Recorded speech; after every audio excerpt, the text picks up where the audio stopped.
Yo, what up, guys? Just got back from lunch. And before lunch, I was in here and I spent like an hour, got everything lined up, tacked up, did a little work on the jig and then pulled it off, set it on the table. So I have another build I built as inspiration for this build. It's the Mikey 253, which was inspired by another build I did, and it had a sissy bar on it. And I ended up putting a little more spiked, like devil tip sissy bar on it for him, and he loved it. And he said this sissy bar like this made it extremely easy for him to weld the bike, or to wheelie the bike. So he had just put a little pressure on it, man, the wheel would pop right up. And Mikey's known for just riding wheelies for days. It's like every ride turns into a stunt ride. He's riding wheelies. So another guy, Tri-Cities, wanted this frame like this. He had hit me up a few times and he said this is how he wanted it. So I was keeping him in mind, but it's the end of the summer and he's got another brand new bike right now. So I don't know, this could end up being anybody's bike.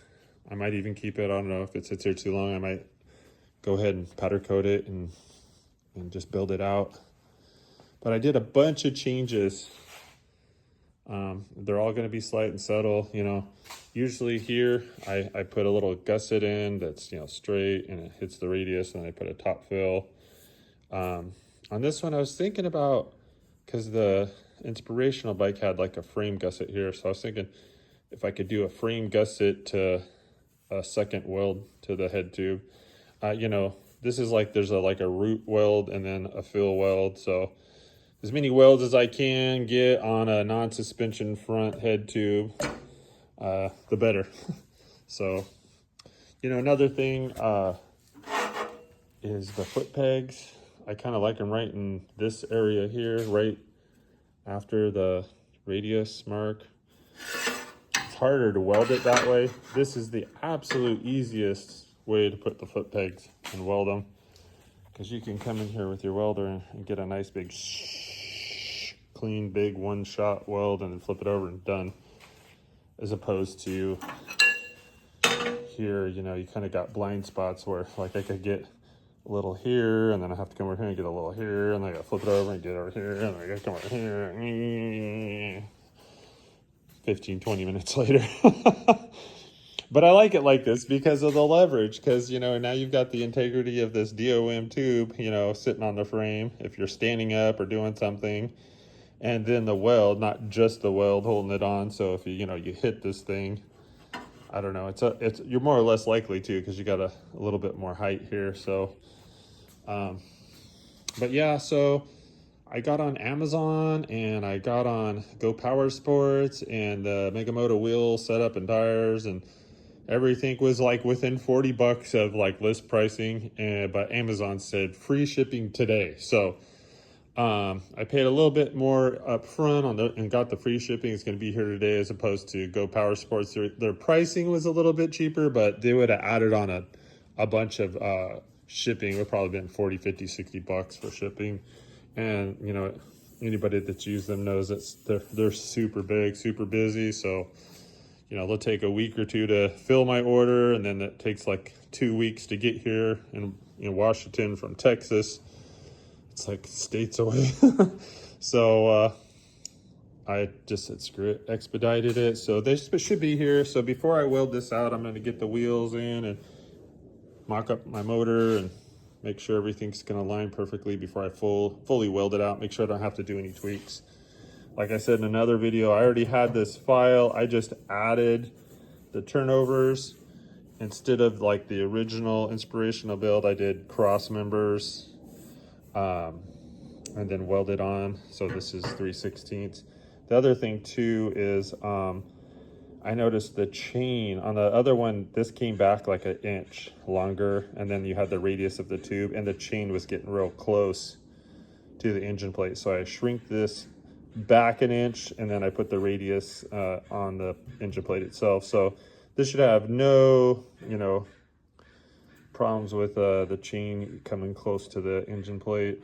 I'm really liking this design, because I can just We can't see it now because my shop's a sloppy mess, but I have I made my own knockoff press brake here from the Swag Off-Road. I was looking at their stuff and I was like, oh, I got this stuff. I'll just build it myself. So that thing works pretty good. It's a little beat up though.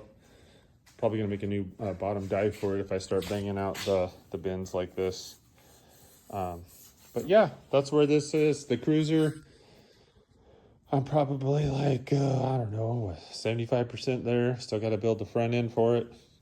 Here's the other point of contention. Do I want to just do front bars, forks, and then leave it to where I can do bars, and the bars can be changed out, or do I just want to do some J bars? So the inspirational build had J bars. I'm really leaning towards that, but I keep going, well, it might be cool if I could switch the bars, because somebody else might get this and want them higher or lower. So I kind of do like the look of like some mini ape hanger. So we'll see when I get up to the burning out the triple trees. What happens, you never know. So that's where this bike's at, guys.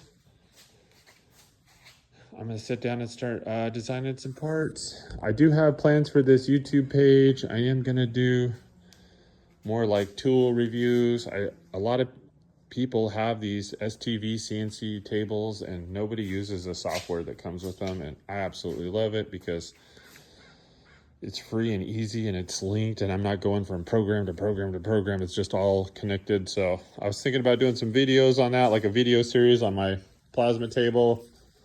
Maybe something too on bending, because this bender is actually, the bender itself is killer. This Pro Tools bender is like top notch, no problems whatsoever. But all their dies, I mean, they're real quirky, and I had to do some serious little mods, like, I hit these ends with a grinder so they would get into all the pegs. Like, they're not, these dies are really nice, but they're not quite, engineered precise. It's like the deeper you get into these, the more like it doesn't line right up 100%. You got to kind of like wiggle, hit it with a little hydro power, and then it'll sink type deal. So anyway, I was thinking about maybe some videos on the intricacies of that thing, because I've had a few guys say, oh, you got that? I'm going to get it. And they got it, and they're like, what the heck? So I just got it because you can roll it around. My shop's pretty small, so man, I would really like to get one where it's more mandrel. I've seen a few guys with those, and maybe a digital readout on the bins, make it faster. That's what's up with that. Alrighty, guys. So most of these stickers here, just so you know, are people I've worked with, companies I've used and I've liked their product, or just somebody on Instagram that like I've had a lot of conversations with. So this is where all my stickers go. And I do make a lot of parts for people that follow me on Instagram, and I usually always have a big box full of stickers, and I usually give out a bunch of stickers too when people buy stuff from me. So I don't have a website right now. I had one before.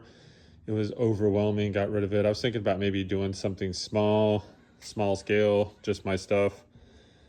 Maybe. We'll see what happens. We'll see what I have time for. Got to get through this build. And sure enough, I got this build going, and I got 2 more people wanting to commission me on builds, and they're wanting to give me money. So I kind of got to get through this and get to another street racer build and a street stomper.